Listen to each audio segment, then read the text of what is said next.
What's going on, Blues? Welcome back to Life as an Evertonian Blues. If you haven't subscribed to the channel already, please feel free to do so. Click that bell to turn on post notifications so you'll be notified every time I upload a video. Late last night, Everton announced that they'd signed another goalkeeper in Tom King. I nearly said Tom Ford then. Tom King from Wolverhampton Wanderers.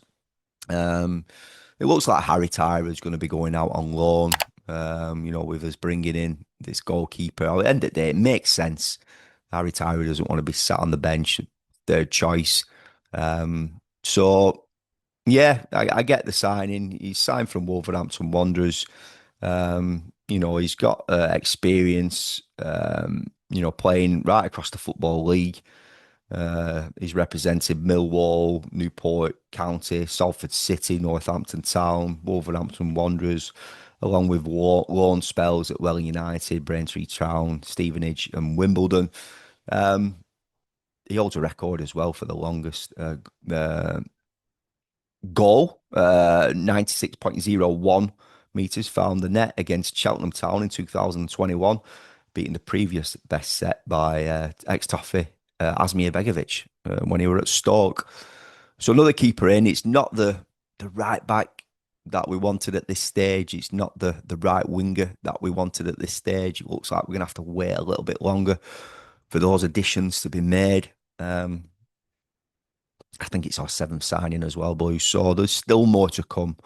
Moyes in his press conference. That's the content that I produced yesterday on David Moyes' press conference. He wants more in. He was asked, "Do you want 3 to 4?" And he says, "Yep." He said, "I'd like to bring more in if I could." And that is no disrespect to the level of plays that we've got currently. We need a thicker bolster of a squad to cope in this Premier League. He said in retrospect and respect of the players that he's got, they finished the season really strong last year. It was like European form. We had some really good away performances. And this could be a banana skin for us, playing against a newly promoted side, away to Leeds United. But Everton have got good away form, obviously, last season, but we need to bring it into this. Um, Looking at the additions that they've brought in, I don't know too much about them apart from the likes of Longstaff comes with Premier League experience, and obviously we know about Dominic Calvert-Lewin. It seems like he's going to be ready to feature at some stage tomorrow. Let's hope it's not a good performance, and let's hope he doesn't find the back of the net. Um, so Blues, it's going to be a tough game. I hope we've got Mikalenko fit. Moyes kind of said he may be Nathan Patterson. He may be. Um, for me, though, I'd go with Jake O'Brien at right back. I wouldn't change it. I'd bring in Michael Keane to replace Jared with Tarkowski. If Milenko's fit, I'd start with Mikalenko. Um, Adrisra's a holding. I'd bring in Kieran Dewsbury Hall. I'd play Jack Grealish in as a 10, me personally. I'd keep Njai on the left and on that right hand side. For me, put him in neck out on the line, but I would start with Dwight McNeil just for his work rate. Um, and he's got a wand of a left foot, very good at set pieces, really good deliveries from corners. So that's where I would go. Then up top, personally, I'd start with Barry. But it well could be better. It's going to be a difficult one in terms of the system. Do we go with the 4-3-3, which is going to be a flat three? Just the way Moyes obviously explained the other day, he hopes Jack Grealish can do a Jesse Lingard. Now, does that indicate that he's going to play him as a 10? And what he means by that is what Jesse did when he was a manager of West Ham United. There's a lot of people, a lot of fans, a lot of Evertonians wanting Njai to go over to the right, put Jack, out on the left. And then you've got the options of like Alcaraz. So there's options there, even though we've got this thin squad, there is options.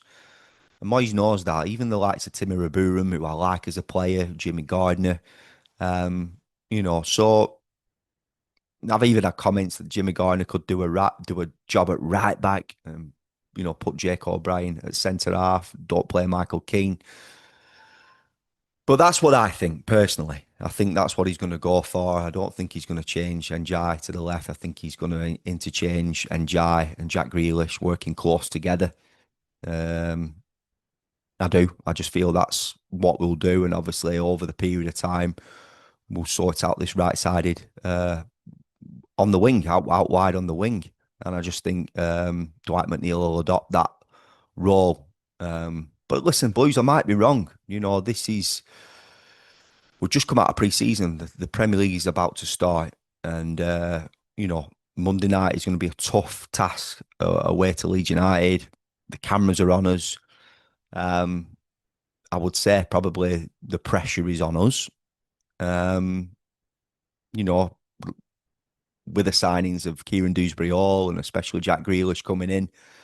Um, and we expect as fans, we expect to see more invention in that final third, and I think we're going to do. I think we're going to see more service to our forward players, which obviously, will stop the long balls, and I think obviously the likes of Barry and Beto, even whoever it may be, they're not they're not the type of players that, and I saw this comment actually, they're just big lads who hold the ball up. I don't think they are. I think they both like to play down the channels. We saw, in fact, Beto's first touch lets him down in terms of hold up play. Moyes wants to improve that, and he needs to improve that. But we saw the way he linked with Alcaraz like last season. He likes to run the channels when he's got someone in a number 10 role running with the ball. He likes to make space, and doesn't always like it into feet. And I think they're both very, very similar. I think technically Barry's a little bit better. So we'll see who's going to start there.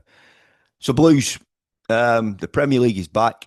God, I watched that game today of Aston Villa and Newcastle. Sent me to sleep.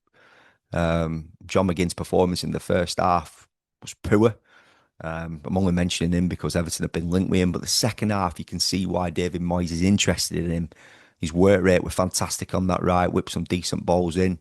He was the driving force in that Villa side. But we'll see. Many players we're linked with. There's players that have gone to Forest that Everton would have liked to have brought in, us as fans especially. Um, I saw a I saw a uh, I saw a notification as well late last night from Fabrizio Romano in terms of Paquetá from West Ham. Remember, Moyes signed him. He's potentially looking at new avenues, but obviously it was like 50 million what West Ham brought him in for, so they're going to want a forge. But what a number 10 he would be. So Blues, we start again, and it's a new season, and I know we're all excited. A season of hope, a season of looking up, not looking down. We all want to feel comfortable in watching Everton and not that anxiety that we've carried for so long. It finished much better last season under the helm of Moyes, and I'm so glad it's under his leadership, this rebuild, this rebirth, what we're going through with Everton Football Club in this new stadium. But let's get off to a good start. Eh? Come on, Blues, up the toffees. A draw, a smash and grab of 3 points, whatever it may be. Let's not make mistakes. Let's be attractive in that final third. Let's hopefully we'll see the best from the likes of Jack Grealish, Alcaraz and Kieran Dewsbury Hall, Barry, these new signings, these new additions. As a new if he comes on, he's looked bright down on the left. So Blues, uh, subscribe to the channel if you haven't done so already. Click that bell to turn on post notifications, and I'll see you in the next one. Up the toffees.